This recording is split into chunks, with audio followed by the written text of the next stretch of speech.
विद्यार्थियों, शूद्रक वर्णन को आगे पढ़ते हुए यश्च मनसि धर्मेण कोपे यमेन प्रसादे धनदेन प्रतापे वहनेना भुजे भुवा दृशि श्रिया वाचि सत्य सरस्वत्या मुखे शशिना बले मरुता प्रज्ञायां सुरगुरुणा रूपे मनसि जेन तेजसि सवित्रा च वसता सर्वदेवमयस्य प्रकटित विश्वरूपाकृते रनुकरोति भगवतो नारायणस्य।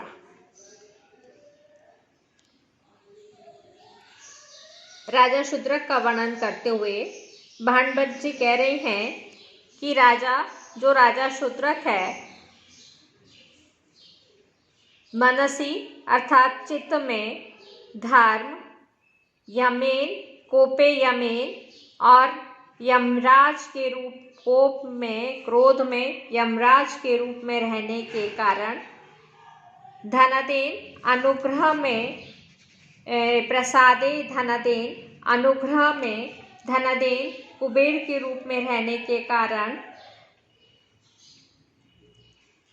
प्रतापे वहनेना प्रताप में अग्नि के रूप में रहने के कारण,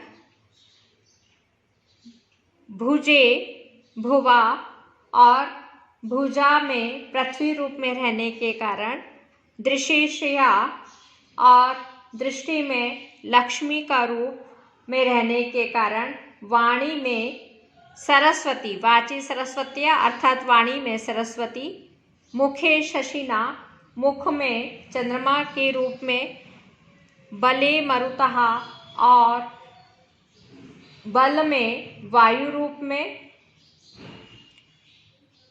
प्रज्ञायाम अर्थात बुद्धि में सूर्यगुरुणा बृहस्पति के रूप में, रूपे मनसि जेन और सौंदर्य में कामदेव के समान, और तेजसी तेज में सवित्रा च सूर्य के रूप में, च वसता सर्वदेवमयस्य सर्वदेव स्वरूप और प्रकटित रूपाकृते नु करोति भगवतो नारायणस्य। सर्वदेव स्वरूप और विश्व रूप आकार को प्रकट करने वाले भगवान विष्णु का अनुकरोति अर्थात अनुकरण करता था। मन में धर्म के रूप में रहने के कारण, क्रोध में यमराज आदि के रूप में रहने के कारण, जो राजा शूद्रक विश्व रूपाकार को प्रकट करने वाले एवं सर्वदेवमय विष्णु भगवान का अनुकरण करता था।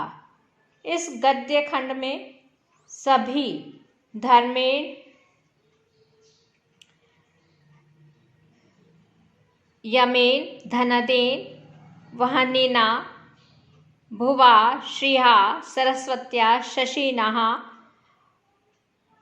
मरुता, सूर्यगुरुणा, मनसि जे, ये सभी तृतीयांत पदों का अन्वय वसता पद के साथ है और इसमें कारण में तृतीया है, इसलिए सब जगह इसका अर्थ है के रूप में रहने के कारण, ऐसा अर्थ किया गया है।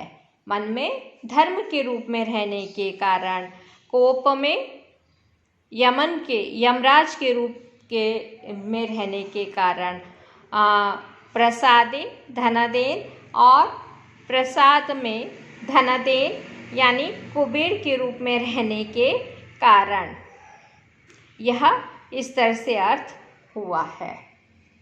धनद पद आया है, धनम ददाति इति अर्थे धनदा, और ये बनेगा कैसे? धनम पद से दा धातु क प्रत्यय लग के धनदः बना।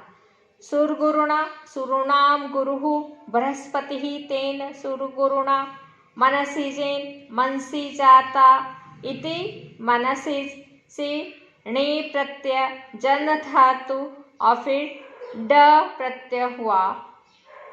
विभक्ति का वैकल्पिक लोप होने से मनसीज और मनोज ये दोनों रूप होते हैं। अनुकरोति यहाँ भूतकाल के अर्थ में लट का प्रयोग है। अब आगे का हम गद्य भाग देखते हैं।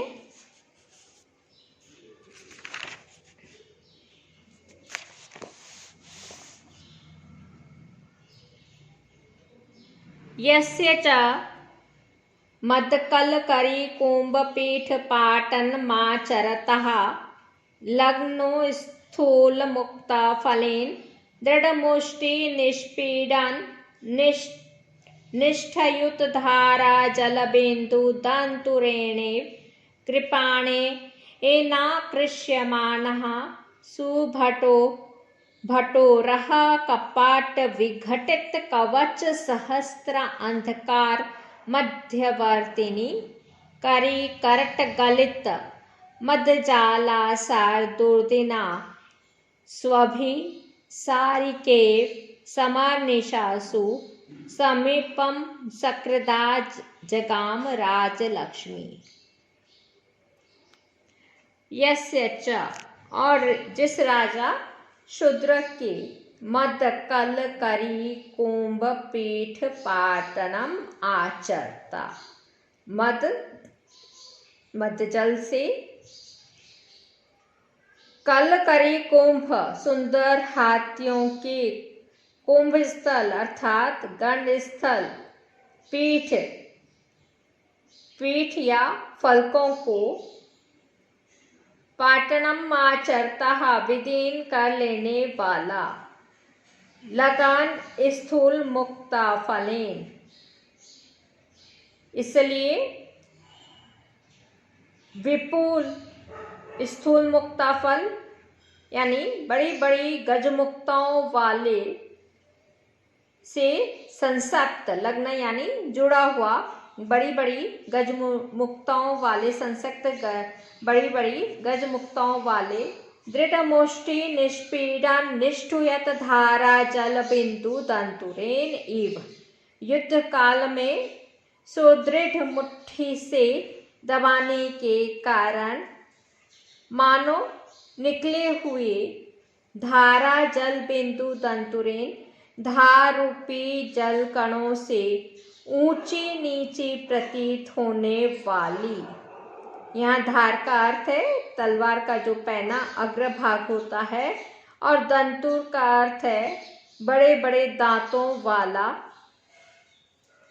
पर यहाँ पे तलवार के तो दांत होते नहीं हैं, इसलिए तीक्ष्ण अग्रभाग की चमक के कारण ऊंचे नीचे प्रतीत होने वाला यह अर्थ ठीक रहेगा। आगे देखिए, कृपाणेना कृष्यमाना तलवार से खींची जाती हुई, सुभटो रहा कपाट विघटित कवच सहस्त्रांधकार मध्यवर्तिनी। सुभट यानी प्रशस्त योद्धाओं के वक्ष स्थल रूपी किवाड़ों से विघटित तोड़े गए कवच सहस्त्र हजारों कवच रूपी अंधकार मध्यवर्तिनी अंधकार के बीच रहने वाली सुभट बड़े बड़े योद्धाओं, सुभट धन हो रहा बड़े बड़े योद्धाओं के वक्ष स्थल कपाट विघटित किवाड़ तोड़े गए, यानी लौह कवचों से कृष्ण वर्ण सदृश से यहाँ कवच रूपी अंधकार कहा गया है, जो कि शत्रु राज लक्ष्मी का विशेषण है। कट्टी करट गलित मद जाला सार दुर्दिनासु, हाथियों के कपोल स्थलों से बहे हुए मदजल की तीव्र धाराओं से हुए मेघाच्छन्न दुर्दिन वाली। ये सभी समर निशाओं के विशेषण हैं।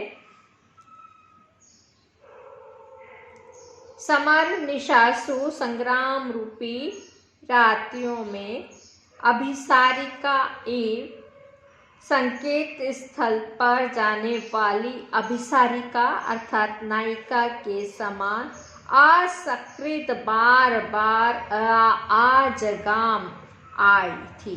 तात्पर्य यह है, जैसे कोई नायिका संकेत स्थल पर संकेत पाठ कर स्वयं बार बार उपस्थित होती है, उसी प्रकार शत्रु राजलक्ष्मी शूद्रक के पास संग्राम रूपी रात्रियों में स्वयं बार बार आई थी, अर्थात संग्रामों में अपने शत्रुओं को बार बार जीतकर शूद्रक ने उनकी राजश्री को अपने अधीन किया था।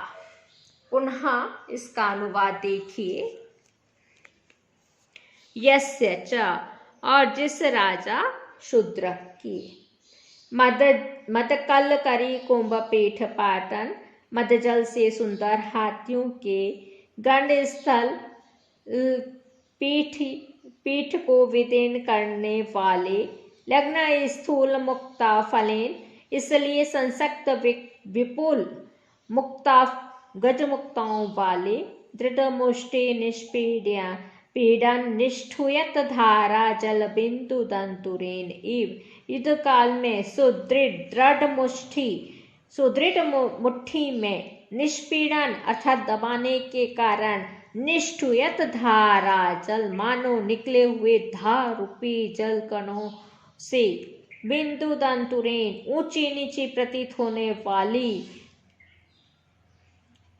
क्या है ये विशेषण है कृपाण के, कृपाणेन आकृष्यमानः, तलवार से आकृष्यमाना यानी खींची जाती हुई, सुभट्ट उर कपाट विघटित कवच सहस्त्र अंधकार मध्यवर्तिनी, सुभट्ट यानी प्रशस्त योद्धाओं के वक्षस्थल रूपी किवाड़ों से तोड़े गए हजारों कवच रूपी अंधकार में रहने वाली। ये अंधकार में कौन रह रही है? लक्ष्मी रह रही है। कहाँ रह रही है? जो प्रशस्त योद्धाओं के वक्षस्थल रूपी किवाड़ों से तोड़े गए हजारों कवच रूपी अंधकार के बीच में रहने वाली सुभट्ट बड़े बड़े योद्धा, उरह वक्षस्थल किवाड़ विघटित यानी तोड़े गए लोह कवचों को यहाँ पे कृष्ण वन के सदृश्य कहा गया है, कवच रूपी अंधकार कहा गया है। ये सभी शत्रुराज लक्ष्मी के विशेषण हैं। करी करट गलित मदजाला सार दुर्दिनासु अभिसारिके समार्निशासु समित असकृत जगाम राजलक्ष्मी। हाथियों के कपोल करी कटी करट, हाथियों के कपोल स्थलों में बहे हुए मदजाला सार दुर्दिनासु, मदजल की तीव्र धाराओं से मेघाच्छन्न दुर्दिनों वाली। कटी करट हाथियों के कपोल स्थल, गलित बहे हुए, आसार यानी धाराओं में जल वर्षा, दुर्दिन वह दिन जो कि मेघों से आच्छादित होने के कारण अंधकार युक्त होता है, उसे दुर्दिन कहते हैं। समर निशासु संग्राम रूपी रात्रियों में अभिसारिका एवं अभिसारिका के समान असकृत बार बार आजगाम आई थी। कौन आई थी? राजलक्ष्मी, शत्रु की जो राजलक्ष्मी है वह आई थी। भावार्थ देखिए। जिस प्रकार शूद्रक के पास शत्रुओं की राजलक्ष्मी अभिसारिका की तरह स्वयं बार बार आ जाती थी, अर्थात वह शत्रुओं को बार बार पराजित कर उनकी राजश्री को स्ववशवर्तिनी बना लिया करता था। यहाँ कवि की उत्प्रेक्षा है कि मानो वह शत्रु राजश्री और उसकी उस तलवार से खींच ली जाती थी जो मध्यस्त्रावी गजों के कुंभ स्थल को विदीर्ण करने वाली अथे गज मुक्ताओं से शोभित तथा युद्ध काल में सुदृढ़ मुट्ठी से दबाने के कारण निकलती हुई खड़गधार रूपी जल बिंदुओं से दंतूर थी। यहाँ कवि ने शत्रु राज लक्ष्मी को अभिसारिका के समान बताया है और अभिसारिका रात्रि में उपनायक के पास जाती है, उसी प्रकार राजलक्ष्मी भी संग्राम रूपी उन रात्रियों में शूद्रक के पास जाती थी और हस्ती कपोलों से गलित मद जाला सार दुर्दिनों वाली थी। यह भाव है। आज यहीं तक, आगे कल पढ़ेंगे।